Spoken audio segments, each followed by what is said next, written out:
Good morning. This is Steve Stites, Chief Medical Officer here at the University of Kansas Health System, broadcasting live with you from the Dolph Simons Family Studio, and of course with our Chief Infectious Disease guy here, Dana Hawkinson, the Medical Director of Infection Prevention and Control, Hawkeye, Doc Hawk, whatever else I call him on any given day. Yeah. Welcome back. Thanks. I just slept all day. Oh, yeah, that's what I heard. Yeah. Hey, that's because you never sleep, right? All right. All right. So. Hey, not good today. No. The numbers have just continued to tick up, unfortunately. I mean, I would like to go back to 36 in-house with active infections. Unfortunately, right now, 53 with active infections, 17 of those in the ICU, 8 on the ventilator. We still have 26 in that recovery period. That's better, so hopefully people are getting out of the hospital. But that's still a lot of total patients. And in Hayes, they do have a lot as well. Their numbers have gone up. 22 patients, 19 active infections, and the others are recovering as well. So unfortunately, the numbers are trending in the wrong direction. So this is clearly a big wave or surge that we're experiencing. I think related to maybe some frustrations around having to continue to follow all the rules of infection and control, as well as people being home, schools open. Well, schools look less of a factor. It looks more related to maybe after-school activities, but really folks congregating and are the big. That is really the thing. Whether it's in a bar, a restaurant, in your neighborhood, a party, indoors, outdoors, it's just become a bigger issue. In fact, today, the chief medical officers here in Kansas City are going to be briefing our metro area elected officials and public health officials about our concerns around capacity and where we see in the curve. There will be a news conference that follows. So media, you might want to, if you ever able, you should have gotten an invitation to that. That'll start at 10:20. And then for our guests, our listeners today, watch the things later tonight. I'm sure there will be a lot of news coverage about some of this because we are getting more concerned about our bed capacity and about what's going on in the city around the dynamic of this infection. So some disturbing trends. We'll visit about that more. First of all, with that, let's just see if there are media questions that are out there right now. Hey, good morning. Cody with Channel 9. How are you today? Hey, good, Cody. How are you? Hey, Cody. I'm doing all right. You touched on it a little bit, and if you could, you don't have to spill all the beans on the announcement later this morning, but just your overall thoughts on where we're standing right now. Obviously, we had snow last week, but we've had this nice warm stretch where people are maybe outside more, not as tightly packed indoors as they would be. Does that seem to help or hinder anything right now? Good questions, Cody. We are concerned. There's no question about that. That'll be the real thrust of the news conference today, and you'll hear that. We've got a lot of numbers pulled together for that. And so we'll be kind of getting into that discussion. I do think that the warm weather and people getting outside will hopefully help a little. I get concerned when it gets colder. We are concerned about the impact of that. And as you pointed out last week or whatever, it had snowed, and I'm sure that forced more people indoors, and people maybe had gathered more indoors or in restaurants or wherever it may be, and that probably changed behaviors, and that may be part of the reason we're seeing this rapid rise now. But the numbers in Kansas City continue to rise on a daily basis, and the total number of hospitalized COVID patients in Kansas City are rising on a daily basis right now. We're up 10% versus yesterday, and that was up 10% from the day before. So, I think we're at a period where we really need people to get back to flattening the curve, and we know how to do that. We've done it before. Our message will be, let's do it again. Yeah. And I think more important to that, you bring up a good point about the weather. That's just been a few days.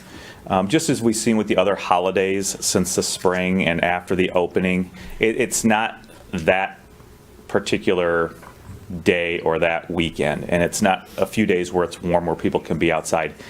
It's the infections 2 and 3 layers down the road, whether that's what happened in Sturgis, whether that's what happened at Lake of the Ozarks over the holidays, or whether that happened, at a wedding that was discussed and published about in Maine. It's those infection layers 2 to 3 infection cycles down the road. And I mean, unfortunately, even though we had the warm weather, we know a lot of people had get-togethers over the Halloween weekend. And so that has caused infections. Now we need to look 2 and 3 infection cycles, which is basically 4 to 6 weeks down the road. Yeah, to it's see going to the hit true right on top of impact. Thanksgiving is when we're going to start seeing that, and then we'll see the effect of Thanksgiving around Christmas, and Christmas will be around middle to late January, and so we're going to see we have a series of events that we've really got to just got to encourage people about how real this is. And I think there's a whole lot of COVID weariness. And I've got it. Everybody's got to have it, and I think that it's going to guide behaviors, unfortunately. But we got to try and get back to bending the curve. COVID weariness with seasonal affective disorder and lack of sunlight. Well, let's see, my cow sad. I don't know. It's a cow sad. Sad cow. Sad cow. Okay. Other questions? Sad cow disease. All right. Yeah, there you go. A tridemic with influenza. Okay, people. All right, let's move on. Next question. Any other questions out there? Hey guys, good morning. This is Taylor, Channel 41. Hey, Taylor. Hi, Taylor. Question about if you could update us on the recommendations right now for people to get tested as we move into flu season and cold season, that kind of thing. Situations where you can have some of the symptoms and you go and you fill out the questionnaire on some of the doctors' websites, and they say they don't necessarily suggest, but because you're not showing all the symptoms, what is the best practice right now for people who have some of the symptoms and think whether or not they should get tested if they haven't been exposed as far as they know to someone with COVID? You bet. And that has changed throughout the pandemic because now we have a lot more testing available. And initially, we didn't have enough tests. And so you really wanted you to be tested if you're symptomatic and not. Don't get tested if you weren't. And we had to save a lot of the tests for hospitalizations and procedures and things like that. But right now, as of today, we don't really lack for testing capacity. And actually, the total number of tests being done has gone down a little bit.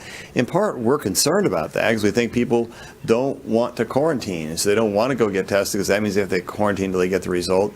They're worried about a positive result because they'd have to quarantine or miss work. And that's exactly the opposite of what we need to be people doing, Hawk. So really, we kind of liberalize those testing. Yeah, as far as testing goes, certainly it's recommended that anybody who's a contact of a case get tested. We just don't exactly know when. We would try to land in that 5 to 8 day after your exposure.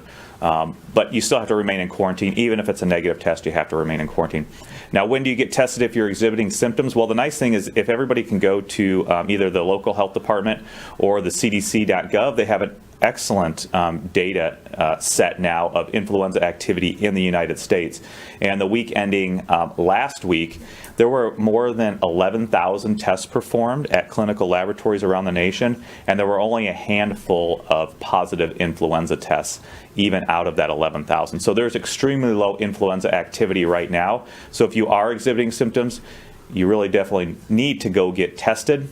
In addition, we know that there are other cough and cold viruses going around. We know that in the summer and spring there were, just as there normally are. Unfortunately, with COVID, we really have to be more vigilant in getting the test so that we can get ourselves isolated and have the other contacts of us known that we are a COVID patient now and they should isolate or quarantine and go get tested. So it will be important moving forward, but I can tell you right now that around the nation, there's extremely low influenza activity. So if there are symptoms, the best bet is to call your local provider, call the health system, call your other physicians or public health labs to go get tested for COVID. Other questions? Okay. So we have a couple of cool guests. I want to show you something. I got this delivered to me a few weeks ago. This is cool. You know, you often feel like you're blessed in your life for one reason or another, and I think I'm kind of blessed on a daily basis, and I get to work in a great job, a great place, a great family, and great wife, and just, I'm very blessed. And then I got this, and it's a blessing. This is Safe at City Market by Jill Ballou and the art by Corey Wright. And it's a children's book about how to stay safe. And it focuses on City Market, but the reality is the story could be about anywhere. And it's a diverse book, and it's a thoughtful, heartfelt book, and it's a wonderful story. And we're very lucky today to have two people who know this book really well. One is its author, Jill Ballou, and the second is Sue Patterson, the Director of Marketing and Communications at City Market. So, guys, tell us a little bit about this. First, Jill, how did you get this idea? And then, Sue, how did this go and be about City Market? How do we spawn? How do we get here? This is pretty cool stuff. So, Jill, tell me about the book. Tell our audience about the book. I've read the book.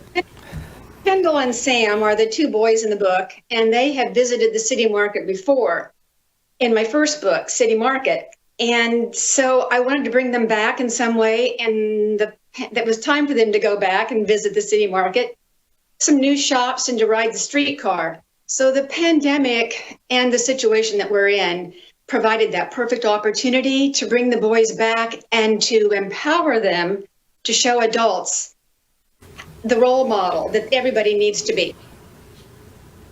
And it's great. And just to say, too, with Kendall and Sam, at a time where there's been, some strife with race and Black Lives Matter and things of that nature, they're so important.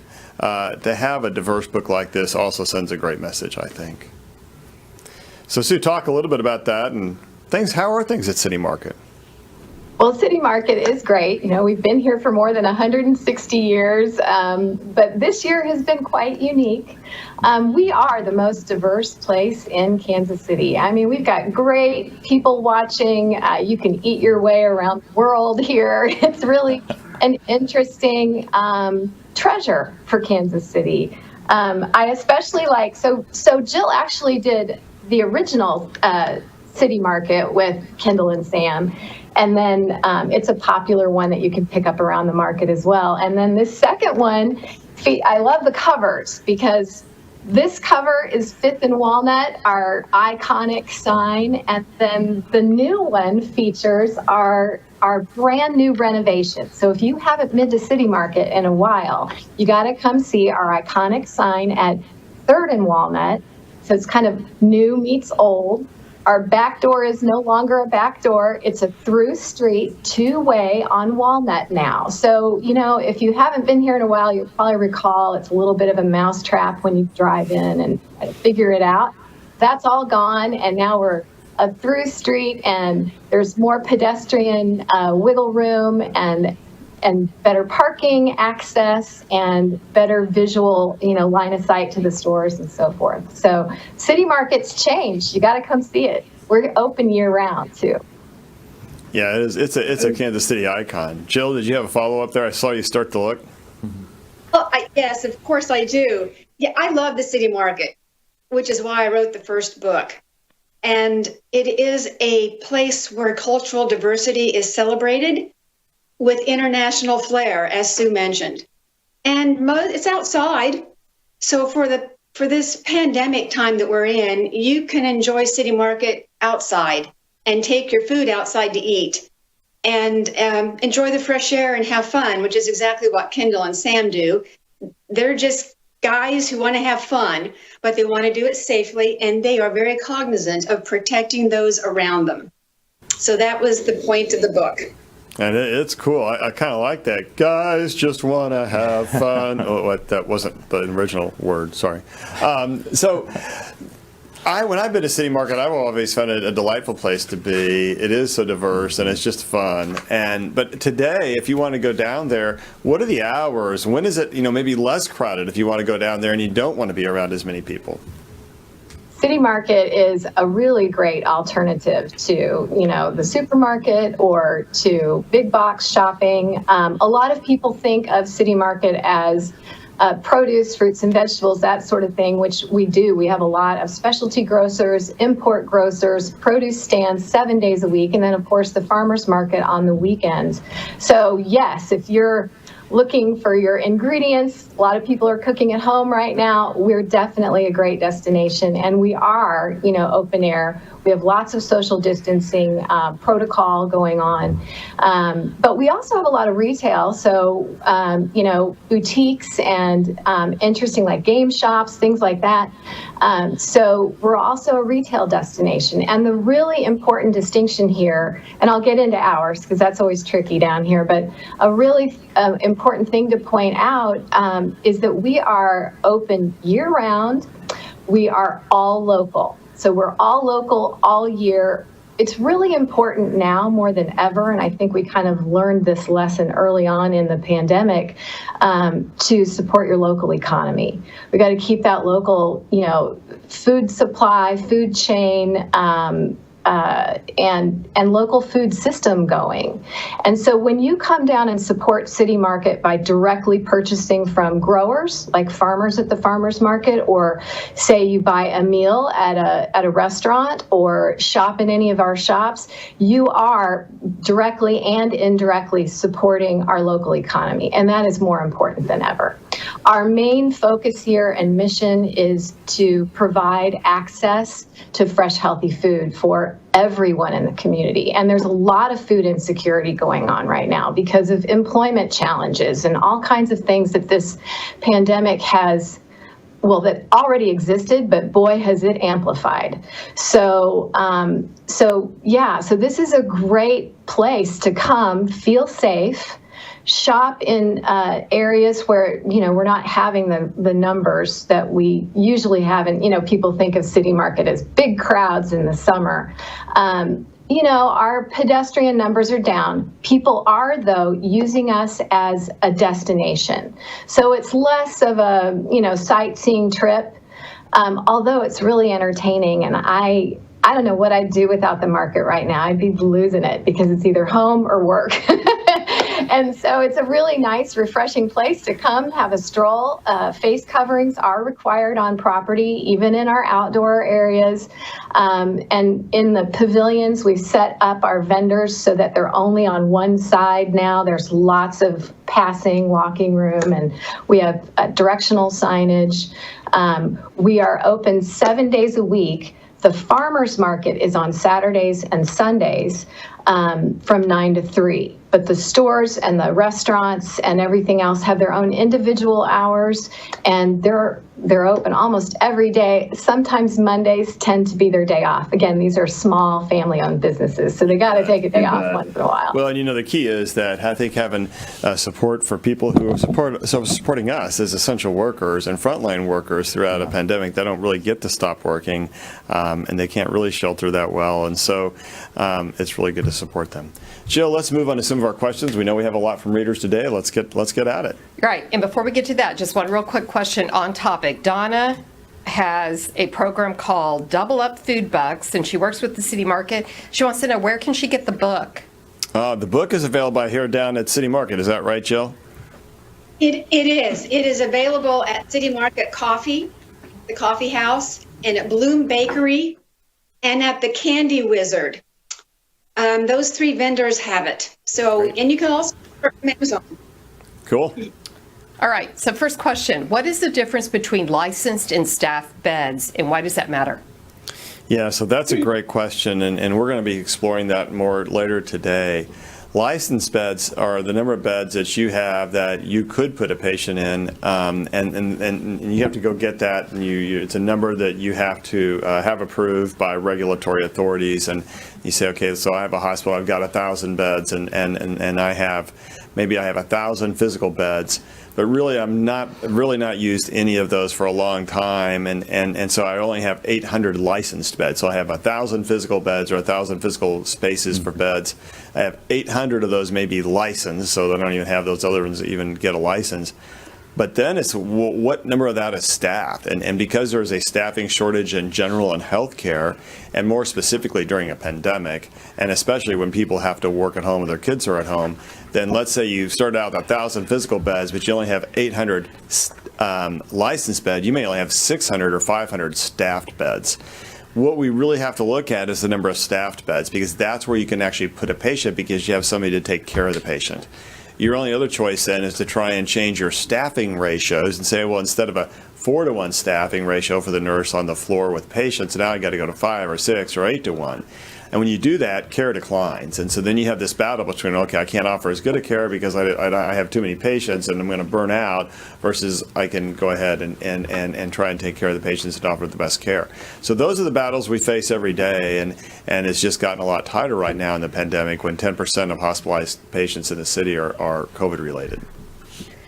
All right, next question. When will the FDA issue emergency use authorizations, or EUAs, for monoclonal antibodies, and who will get these therapeutics first? Yeah, that's a great question. Just to say, we actually got our form we had to complete to say we are capable of administering monoclonal antibodies. We signed that off yesterday. And so we are getting information about that rolling out from the FDA now. That's a big step. That's telling you that they must think they're getting close, Hawk. Yeah, and especially for the outpatient, because that's really what this is. We know that those studies for inpatients, so when you come into the hospital, you're an inpatient, those studies were stopped because they didn't seem to be of benefit. So it is that outpatient. And we've actually been working for 5 or 6 weeks now on our systems here at the health system and our protocols to be able to do that. So the EUA will come out when the FDA thinks that there is enough information that it is valuable and beneficial and safe. And I think that we would suggest that I think that that's going to be out sometime in the next 6 to 8 weeks, and maybe potentially sooner. There was an interim analysis published in the New England Journal of Medicine. Now, first of all, the New England Journal of Medicine never publishes an interim analysis because that's very unusual to do that. They really wait for the final study to be completed so they can show final results. And they did it on phase 2, not phase 3. Yeah. So what they're really saying to us is, hey, look, we're hoping this is working. You're in the middle of a pandemic. Here's some information so you can start thinking about how you want to do this. And what it showed on the interim analysis, and this is published, I think, October 28th, I was looking at a couple days ago, and was that the hospitalization rate with this monoclonal antibody, I believe it was the one from Eli Lilly, dropped from 6.5% down to 1.4%, thereabouts. That's a pretty significant decline. If that's real, that's really impactful. Now, it's an interim analysis, it's early, it's preliminary data, we don't really need to know, we don't really know yet, it's phase 2, but we expect that the company, which is in phase 3 trials, is going to push their information over to the FDA sometime relatively soon, and then that will get an early use authorization, and that's why they're coming to us. And so we will be a distribution site. What we think is that patients will be eligible for this drug based on, first of all, their age, their weight, because we know that people who are more overweight have a harder time surviving this, and a few other what we call comorbid conditions. I was looking at the data last night. That's where the first wave of therapy will be directed, and that's because those are the folks who don't do very well with the disease. And then as more drug becomes available, I think those restrictions will probably loosen. So, I think hospitals will be the ones who get these medications first for distribution to the sickest of the sick. And just a word of caution, we have to look to see what the recommendations will be. Again, this is probably a bimodal disease, that initial viral infection disease, and then later on, after 7, 10, 12, 14 days, you have that inflammatory state, and that's when you really get ill. So a lot of it will also matter on when you started having symptoms, because will there be a lot of benefit after a week of symptoms? We just don't know that. So a lot of it's going to be, what are the recommendations? Certainly, President Trump was, benefited from that, probably because it was very early in the course, within that first 2 to 3 days of symptoms. So a lot of that will matter on when you have symptoms and when you get tested. I think our data said you had to have it within the first 7 to 10 days, and I think earlier is better. And then the second thing we learned, and I just said something, I didn't say it correctly, it's not the sickest of the sick, that would be the hospitalized patients, but those who are at most risk for becoming the sickest of the sick, and so you get it as an outpatient. There are ongoing studies on whether or not this works inpatient.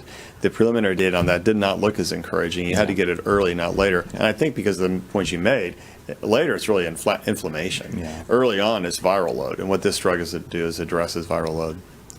Okay. All right. A lot of people today and all this week have wanted to know, what do you see as the factors causing the big spike in COVID-19 patient numbers? Today, people are saying, is it the schools? Yeah, so that's a great question. And I think, actually, I love that term, sad cows. I'm going to steal that now, just so you know. I think that was Cody or Taylor who came up with it, and it's mine now. Seasonal affective disorder coupled with COVID weariness syndrome, sad cows. That's good. Yeah. I think people are tired of masking. I think they're tired of trying to behave, and plus, folks who have seen younger people not get sick, and they're young, say, I can go out and do this because I'm not going to get sick. Yeah. The problem is, to your earlier point, Hawk, it's that next generation. Yeah. They give it to their parents, the parents give it to the next set of their parents, and pretty soon you get older people, and then it's in nursing homes, and then the wave is really, it's affecting all of us. I think the data that I'm seeing coming out of schools, in fact, I got a note from Children's Mercy yesterday, because they track this pretty closely. They work so hard with schools and reopening and keeping schools safe. It's not the schools. No. It's not this school that, now, there may be sports activities or group activities where kids getting together afterwards that help spread the virus, but it's not the actual school day itself. Yeah, absolutely. You know, the schools have been really good in trying to do everything they can within their school engineering, within the rooms, de-densifying, having masks, keeping all the adults in that school from doing the wrong things, you know, not wearing their mask properly, not eating together, things of that nature. The school physical building and being in that building really has not shown to be the issue. It's what happens outside of the school, and it is that extracurricular stuff. It's families getting together for get-togethers or parties and things of that nature where we see a lot of the spread. It's still having more and more of the businesses open where people are going in and just taking off their mask and staying there for a long time and not understanding you can have your mask off when you're eating or drinking, but the rest of the time you can still spread. So it's a combination of those things. I would say further down on that list is the actual physical school where kids are getting into school. So it's spreading. There's widespread community transmission now, and that makes it harder to even do contact tracing because there are so many people that are positive, and you come in and people that you don't know or you may not suspect. Because remember, up to 40% of these patients are asymptomatic. Some data just came out of Iceland this last week that looked at the percentage of patients who were positive much later in their, and they found I think about 40% of patients never had a PCR, and yet were carrying higher titers of some of the antibodies and the immunity to it. So, you know, the point being that if you're not symptomatic, you could easily be transmitting it. And I think as you get wider spread community transmission, which is where we are, then what that means is that it's more likely you're going to come into contact with it. And so when you go into a bar, you go into a restaurant, you go into a shop, or you get together with a group of people who you know, but you're intersecting different bubbles, your risks go up. And when the community transmission rate was lower before, you had a little less risk when you did that. But now that there's a higher community transmission rate, your risk is higher because of that, and it tends to spread a lot more. And that's the nature of this disease. And so we're at a very delicate time. Yeah, absolutely. Are we seeing any positive cases that can be related to Halloween gatherings yet? What do you think, Hawk? Probably we could see some early ones, but it'd still be a little early. No, I know that there are. I've had contact with people who have had get-togethers or been to get-togethers, and it's absolutely happening. And it's the children, because they don't get as sick, and maybe they may be asymptomatic, but it's also the adults too. So yeah, it has absolutely happened. You know, this just goes back to what we answered in this question beforehand. It's those points, but then it's also now 2 and 3 infections after this. And are you able to isolate and quarantine, or are you out when you're really, really infectious and you don't know it yet because you're asymptomatic and nobody else in the household has been diagnosed? And so spread happens that way. So absolutely we are. Anecdotally, again, Halloween was just a week ago, so we don't know the full extent of that. But that's just one more synergistic thing to add on to the spread that we already know is happening. Yeah, and I think that's really our struggle, is that that asymptomatic spread is going to get us, and you got to go out and do it outside activities like City Market. What is your biggest fear heading into Thanksgiving? Oh man, it's group gatherings and Just people don't, and then not having masks off, and they're going to have to be inside because it's going to get chillier. If you can't eat outside, that's great, but I think it's going to be tough. And I actually, you know, I think Thanksgiving and Christmas will be 2 of our most challenging days. Because the pull of family is just real, and friends, you want to be together. I want to be together with everybody. As I've said on this program before, you know, we usually have 25 to 35 people at the house for Thanksgiving. You know, we have a couple of our families that come together. We have some friends that come over, and some strays who don't have places to go, and that just feels so good. And my wife does a great job. She puts everything, cooks food, and does it. Everybody brings some food over. I mean, it's a hoot. But this year's going to be different. And I think what we have to find is grace and hope in the difference. That you can still be with people. It may not be the same, but it can still be good. And if we keep each other safe, then come next Thanksgiving, man, I think it's going to open up a lot. But we have to find grace and hope in our ability to gather and be closest to some of those we love the most. While maybe not what it has been, it helps us set it up for what it can be. Yeah. Other thoughts from your standpoint on Thanksgiving? we need to look forward because, right now the present and this environment, it's dangerous with the get-togethers and the gatherings.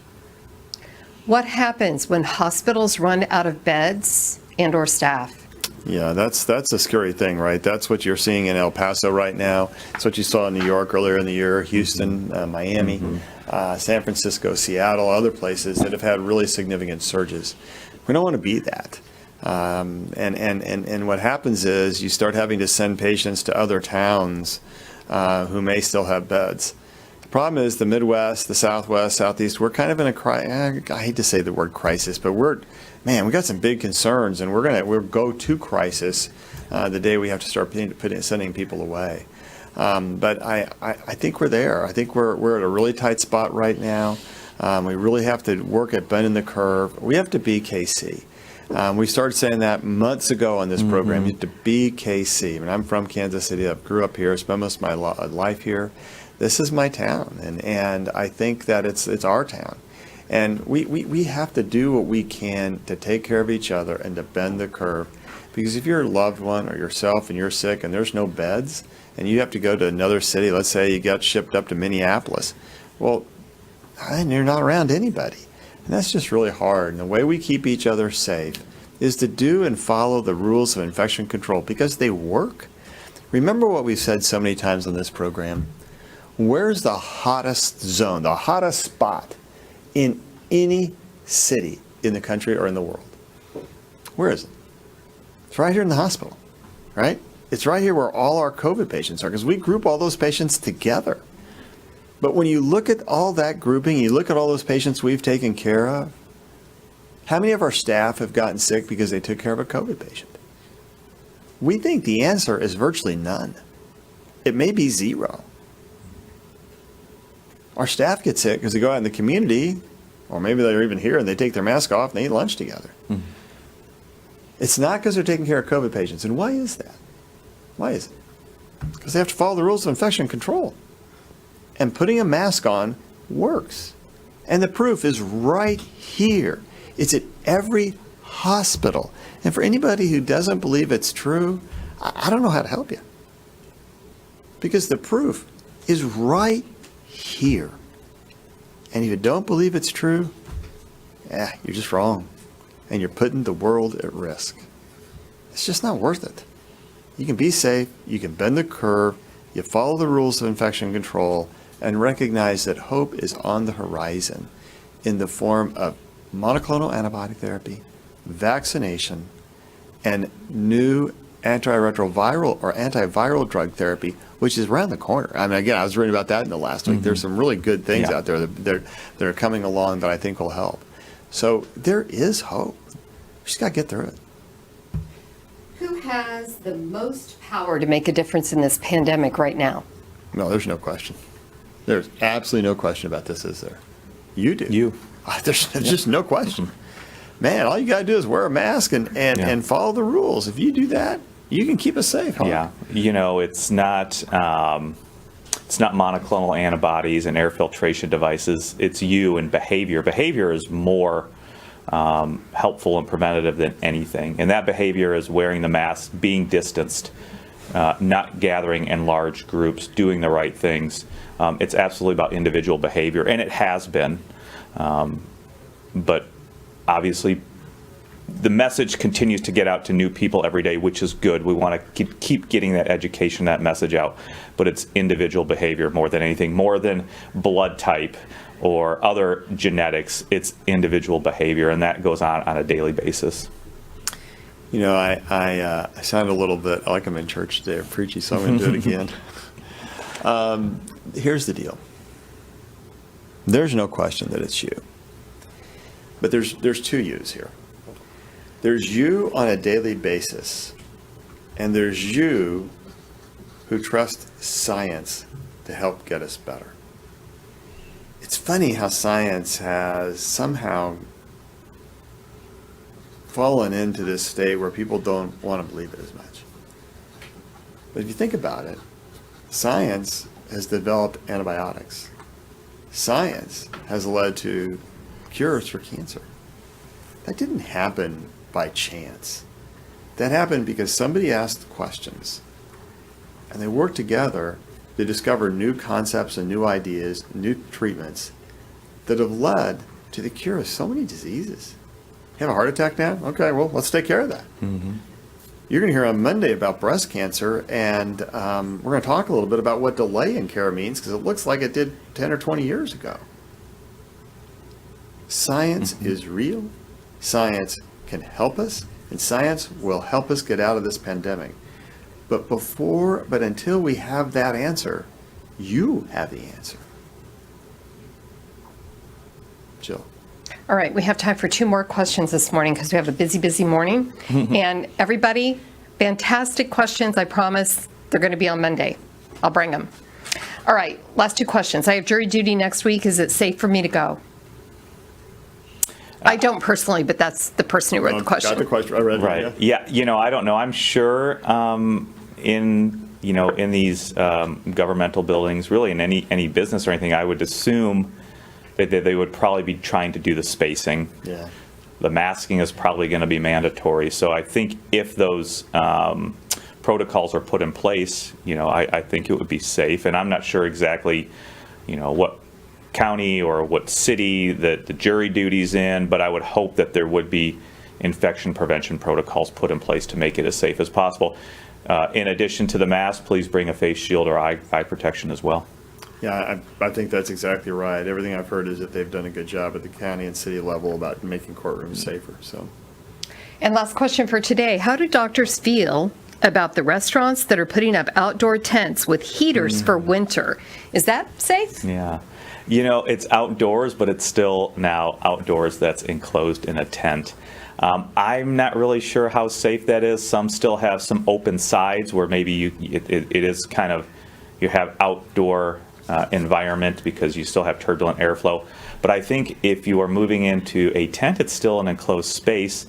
And I wouldn't know or understand what the airflow and the turnover in that I don't know thing what that is. I don't Depends think on it's the too sides much, are open or if they're not open. I mean, if the sides are down and you're walking into a tent, well, that's not outdoors. That doesn't count. You got a roof and you got the sides down. The sides are open. There's heaters. That's better, especially with a little wind blowing. Yeah. I think that's better. But you just have, again, if there's a large gathering of people inside the tent, you can still get sick because you're going to be forced into being by each other, and that's still a problem.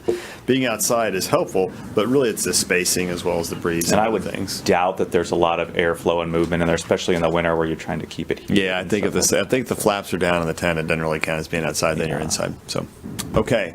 Thank you all for listening to us today. I want to say a special thank you to our author of the book, Jill Ballou, Safe at City Market. I recommend it again. It's the best. And I want to say thanks a lot to Sue Patterson, the Director of Marketing and Communications at City Market. So, there is one question for them. They want to know, are there gift cards? Okay, I'll ask, guys, are there gift cards? Well, first of all, thank you. Any final thoughts? And are there gift cards for your book? Jill, let's start with you. Oh, Sue. Okay, Sue, go. There are gift cards available at several of at most of our restaurants and retailers. And you could go to our website to find out who those are. That's the City Market, kc.org. I wanted to let you guys know you'll like this whole thing. We are doing a blood drive to help the community on November 28th. So the Community Blood Center will be down here. Please participate, please donate, and eat healthy, keep those immune systems going, and check out all our different retailers for really unique, wonderful face coverings. You can come down here and get them here. Thank you. Jill, final thoughts, and thank you for the book, and thanks for the gift. You're very welcome. Well, kids love to be empowered to do the right thing. And the right thing right now is to follow the pillars of infection control, as you talk about every morning. And when they do the right thing, adults lots of times will do the right thing too. So they can be the role model that we all need. Down to City Market and anywhere they go, they use the pillars of infection control.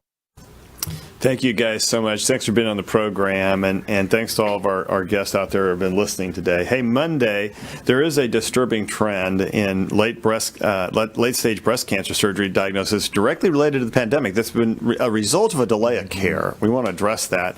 Dr. Jamie Wagner, who is a breast surgery oncologist and the chief of breast surgery here, will be joining along with psychologist Dr. Elizabeth Monks.